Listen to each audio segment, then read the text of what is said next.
नमस्कार, मैं हूं अंकुर और आप देख रहे हैं सत्य हिंदी .com। एक नजर अब तक की सुर्खियों पर। विवादों में घिरी फिल्म आदिपुरुष पर हंगामा का असर दिखने लगा है।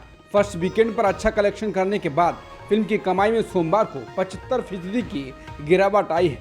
फिल्म ने चौथे दिन मात्र 35 करोड़ रुपए का ही कलेक्शन किया है। टी सीरीज ने सोशल मीडिया के जरिए जानकारी दी है। ओपनिंग डे पर इस फिल्म ने दुनिया भर में 140 करोड़ का कलेक्शन किया था। रिलीज के बाद दूसरे और तीसरे दिन भी फिल्म आदिपुरुष ने वर्ल्ड वाइड 100 करोड़ रुपए की कमाई की थी। इस हिसाब से तीसरे दिन के मुकाबले फिल्म की कमाई में चौथे दिन 75% की गिरावट देखने को मिली है और फिल्म हिंदी भाषा में महज 8.5 करोड़ रुपए ही अपनी झोली में बटोर पाई है। बता दें, आदिपुरुष ने शुक्रवार को जबरदस्त ओपनिंग ली थी, लेकिन ज्यादातर क्रिटिक्स ने इसे खराब रेटिंग दी और फिल्म देखकर लौटे दर्शकों ने भी फिल्म और इसके संवादों को लेकर निराशा जाहिर की थी।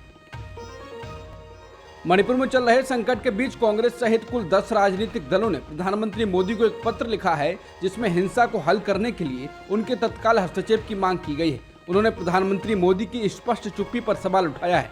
19 जून के पत्र में विपक्षी दलों ने मणिपुर में हिंसा को रोकने में विफल रहने के लिए केंद्र और राज्य में भाजपा सरकार की बांटो और राज करो की राजनीति को जिम्मेदार ठहराया है। उन्होंने मणिपुर के मुख्यमंत्री को भी हिंसा के लिए जिम्मेदार बताया और कहा कि अगर उन्होंने निवारक उपाय और त्वरित कार्रवाई की होती तो संघर्ष को टाला जा सकता था। कांग्रेस ने पीएम मोदी के अमेरिका दौरे पर पीएम मोदी को मणिपुर पर निशाने पर लिया है। कांग्रेस नेता अजय कुमार ने प्रेस कॉन्फ्रेंस कर कहा है कि मणिपुर के मुद्दे पर पीएम से बहुत से नेता मिलना चाहते थे कि उनको अपॉइंटमेंट मिल जाए, लेकिन नहीं दिया गया। लेकिन आदिपुरुष के विवादित डायलॉग लिखने वाले मनोज मुंतशिर बिना अपॉइंटमेंट के मिलते रहे हैं। वहीं मणिपुर के पूर्व मुख्यमंत्री ओक्राम इबोबी सिंह ने कहा है, ये एक राष्ट्रीय मुद्दा है, मणिपुर भारत का हिस्सा है, लेकिन प्रधानमंत्री हमसे मिलने के लिए कुछ मिनट क्यों नहीं निकाल सके। उन्होंने कहा, ये डबल इंजन सरकार की पूरी तरह से विफलता है। फिल्म आदिपुरुष विवादों में लगातार फंसती चली जा रही है। लोग आदिपुरुष को बैन करने की मांग कर रहे हैं। लोगों को मनोज मुंतशिर द्वारा बजरंग बली के लिए लिखे गए डायलॉग्स पर आपत्ति है।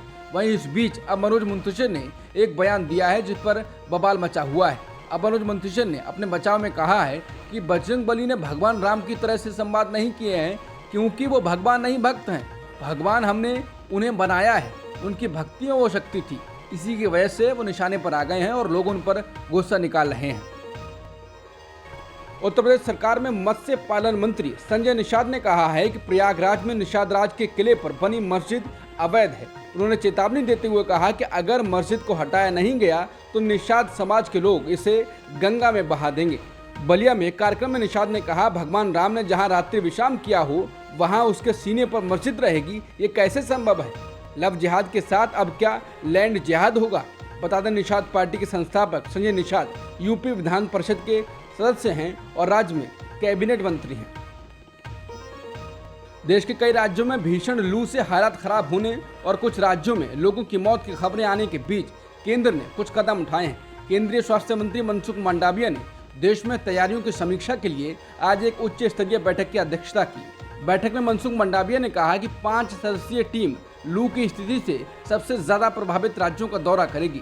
इस टीम में स्वास्थ्य मंत्रालय, भारतीय मौसम विज्ञान विभाग यानी IMD के वरिष्ठ अधिकारी शामिल होंगे। स्वास्थ्य मंत्री ने कहा कि भारतीय आयुर्विज्ञान अनुसंधान परिषद यानी ICMR को भी हीट वेव के प्रतिकूल प्रभाव को कम करने के उपाय सुझाने का निर्देश दिया गया है। यह कदम तब उठाए गए हैं जब उत्तर भारत भीषण लू की चपेट में है।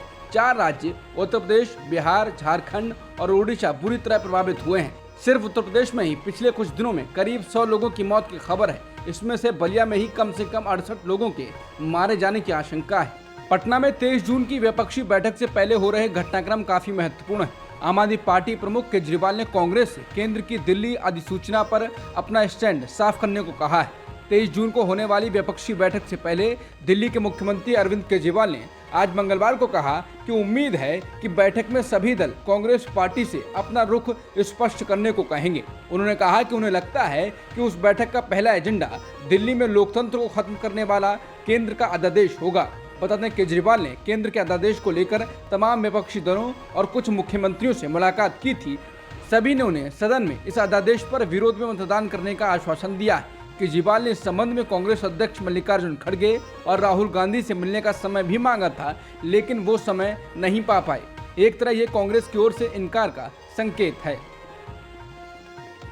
दिल्ली के मुख्यमंत्री अरविंद केजरीवाल ने राष्ट्रीय राजधानी में बिगड़ती कानून व्यवस्था की स्थिति पर चिंता व्यक्त करते हुए उपराज्यपाल वीके सक्सेना को एक पत्र लिखा है और इस स्थिति के लिए एलजी और केंद्रीय गृह मंत्री को जिम्मेदार ठहराया है। उनका कहना है कि एलजी चाहे तो वो अपने मंत्रियों के साथ उनकी बैठक रख सकते हैं जिनमें वो सुझाव मांग सकते हैं।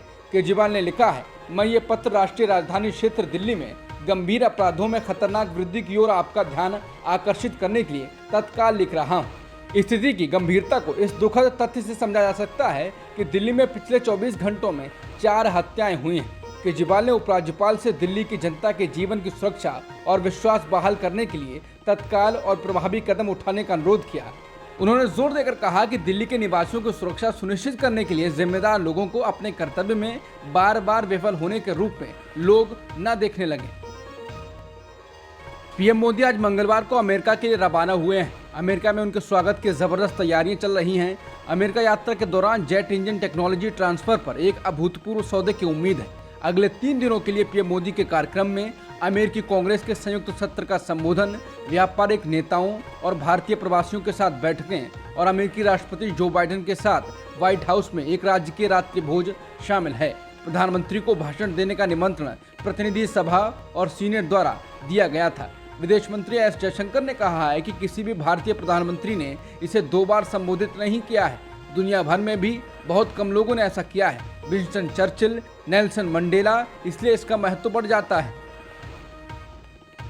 चीन के मीडिया ने पीएम मोदी के अमेरिका यात्रा पर कई तरह की प्रतिक्रिया दी है। द ग्लोबल टाइम्स ने कहा है कि अमेरिका दरअसल भारत का इस्तेमाल चीन के खिलाफ करना चाहता है। अमेरिका चीन की आर्थिक प्रगति से परेशान है, इसलिए वो उसका मुकाबला भारत को आगे बढ़ाकर करना चाहता है। द ग्लोबल टाइम्स में चीन के शीर्ष राजनयिक वांग यी ने 3 देशों के बीच बहुपक्षीय संबंधों के बारे में बात करते हुए कहा कि वॉशिंगटन नई दिल्ली को बीजिंग के खिलाफ एक ऐसे देश के रूप में इस्तेमाल करना चाहता है जिसके सहारे वो चीन को घेर सके।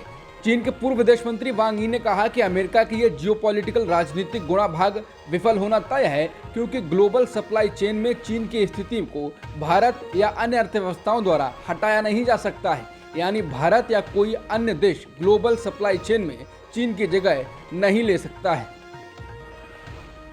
पश्चिम बंगाल में पंचायत चुनाव को लेकर ममता सरकार को सुप्रीम कोर्ट से झटका लगा है। सुप्रीम कोर्ट ने पश्चिम बंगाल में पंचायत चुनावों में केंद्रीय बलों की तैनाती के संबंध में कलकत्ता हाईकोर्ट के आदेश को चुनौती देने वाली याचिका को खारिज कर दिया है। सुप्रीम कोर्ट ने फैसला सुनाते हुए कहा है कि हाईकोर्ट के फैसले में कोई दिक्कत नहीं है। बता दें, कलकत्ता हाईकोर्ट ने 48 घंटे में हर जिले में केंद्रीय सुरक्षा बलों की तैनाती का आदेश दिया था, जिसके खिलाफ सुप्रीम कोर्ट में याचिका दायर की गई है। तारक मेहता का उल्टा चश्मा शो को प्रोड्यूसर आसित मोदी पर बीते दिनों यौन शोषण का आरोप लगा था। अब इस केस में आसित मोदी और 2 अन्य लोगों के खिलाफ एफआईआर दर्ज की गई है। समाचार एजेंसी एनआई के मुताबिक पवई पुलिस ने निर्माता आसित कुमार मोदी, ऑपरेशन हेड सोहेल रमानी और कार्यकारी निर्माता जतिन बजाज के खिलाफ मामला दर्ज किया है। उनके खिलाफ आईपीसी की धारा 354 और 509 लगाई गई है। एजेंसी के मुताबिक अभी तक मामले में कोई गिरफ्तारी नहीं हुई है। हालांकि आसित मोदी ने आरोपों से इनकार किया है। उनका कहना है कि उन्हें बदनाम करने के लिए उनके खिलाफ केस चलाया जा रहा है।